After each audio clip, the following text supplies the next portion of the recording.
नमस्कार बच्चों, स्वागत है आपका इस वीडियो में जिसमें पाठ 18 अंतिम पाठ जो कक्षा 8 का है टोपी संजय जी द्वारा रचित उसकी पाठ पठन सारांश की चर्चा करेंगे। शुरू करते हैं बच्चों। तो ये जो पाठ है इसमें लेखक जी ने एक लोक कथा का पुनर्सर्जन किया है। पुनः मतलब दोबारा। सामाजिक सरोकारों से युक्त यह कहानी राजा और प्रजा के बीच संबंधों का ज्ञान कराती है। तो राजतंत्र तथा प्रजातंत्र के बीच अंतर समझने में यह कहानी बहुत ही सहायक सिद्ध होती है। राजतंत्र मतलब राजा का, प्रजा का मतलब प्रजा का। एक नन्ही सी गौराया के माध्यम से लेखक जी संपूर्ण मानव जाति को कर्तव्यनिष्ठ होने के लिए प्रेरित कर रहे हैं। बड़ी रोचक कहानी है ये। तो एक गवरिया मादा गौराया और गवरा नर गौराया का संबंध बहुत ही घनिष्ठ था, प्रेम प्यार था।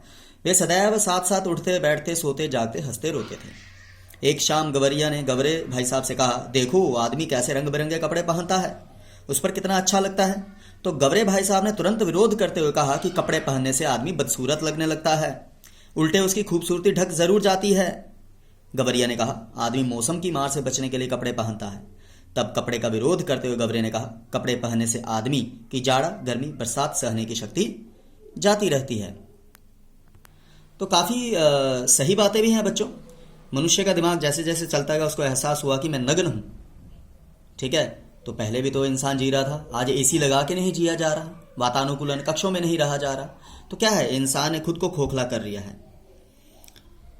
तो कपड़ा पहनने से उसकी हैसियत का पता चलता है। ठीक है, जो बड़ी सही बात है। आदमी आदमी में स्तरीय भेद समझ में आने लगता है। वह कपड़े पहनकर लाज ही नहीं ढकता, काम करने वाले हाथ पैर भी ढक लेता है। सिर की लटें टोपी से ढक लेता है, हम तो नंगे ही सही। गवरिया बोली, आदमियों के सिर पर टोपी कितनी अच्छी लगती है, मेरा भी जी टोपी पहनने को करता है, मतलब मन।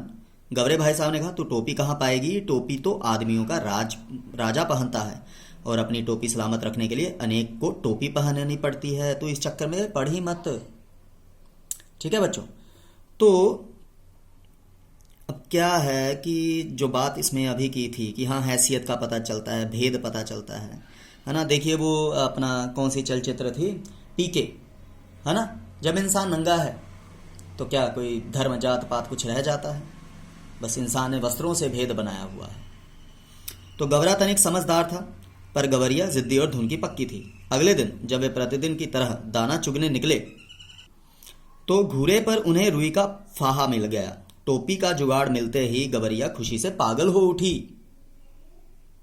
तो गवरे भाई साहब ने उसे समझाते हुए कहा कि तेरे जैसा ही एक बावरा था जिसे रास्ते में एक चाबुक मिल गया। वह बावरा चीखने लगा, चाबुक तो मिल गया, बाकी बचा 3 घोड़ा लगाम जीन। गवरे ने उससे कहा, रुई के फाहे से टोपी तक का सफर तुझे कुछ पता नहीं है। गवरिया रुई का फाहा लिए धुनिया के पास गई। उसने गवरिया की रुई धुनने से मना कर दिया, पर गवरिया ने उससे कहा कि उसे पूरी मजदूरी मिलेगी। उसने धुनियों को आधी रुई मेहनताने के रूप में दे दी। अब धुनिया ने खुशी खुशी रुई धुन दी। गवरिया धुनी हुई रुई लेकर कोरी के पास गई। अब साथ साथ याद रखना कि रुई के फाहे से टोपी जो बनने का सफर था उसमें कौन कौन आया। ठीक है, तो गवरिया धुनी हुई रुई लेकर कोरी के पास गई। वह राजा का काम मुफ्त में करने जा रहा था।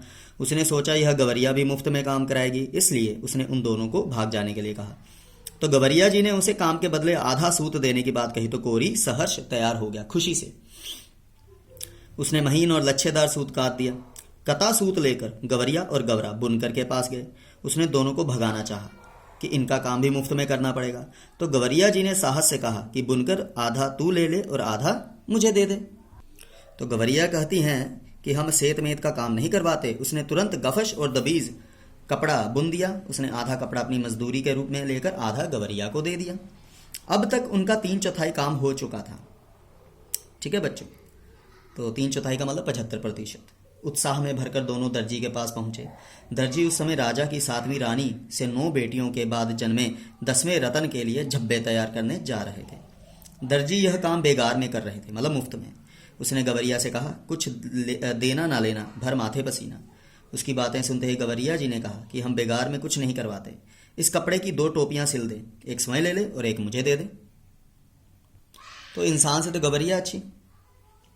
चाहे है ये कहानी एक प्रतिबिंबित है, सिंबॉलिक है, बट इसमें बहुत कुछ समझाया गया है। उसने अत्यंत मनोयोग से 2 टोपियां सिलकर एक गवरिया को दे दी।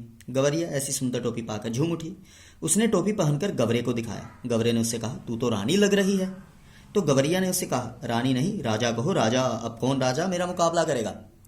तो कहने का मतलब क्या है बच्चों? देखो, गवरिया जिद पर अड़ी थी ना, तो कोशिश करने वाले की कभी हार नहीं होती। तो टोपी पहनकर गवरिया उड़ते उड़ते महल के कंगूरे पर जा बैठी। अब ये देखिए, राजा साहब भी बैठे हैं। ठीक है जी। तो राजा अधनंगा होकर अपने टहलुए से तेल की मालिश करा रहा था। उस समय राजा का सिर नंगा था। गवरिया ने कहा, यहाँ के राजा के सिर टोपी नहीं है, मेरे सिर पर टोपी है।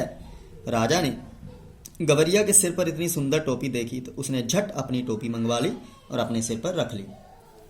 तो अब गवरिया जी ने कहना शुरू कर दिया कि मेरी टोपी में 5 फुंदने और राजा की टोपी में 1 भी नहीं। तो राजा को शर्म महसूस होने लगी।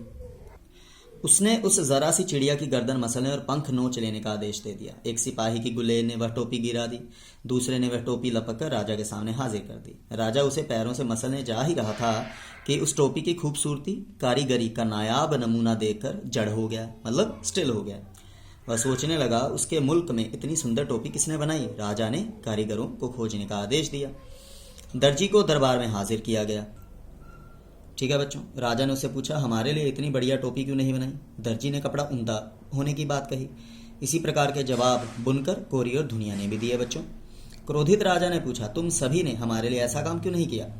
अभय दान का आश्वासन पाकर धुनिया ने कहा, बेट अभय दान का मतलब है बच्चों निडर का दान, कि मतलब अगर मैं कुछ गलत कहूँ तो कहिएगा मत कुछ। तो महाराज, उसने धुनिया ने कहा, महाराज यह जो भी काम करवाती थी उसमें आधा हिस्सा दे देती थी। तो इसके पास कुछ भी ना था, फिर भी आधा देती थी। इससे उसके काम में अपने आप नफासत आ गई, खूबसूरती आ गई, आती गई। गवरिया जी ने कहा, राजा देख लें, इसके लिए पूरे दाम चुकाए हैं। यह बेगार की नहीं है, यह राजा तो कंगाल हो गया है, इसकी टोपी भी, इससे टोपी भी नहीं जुटती।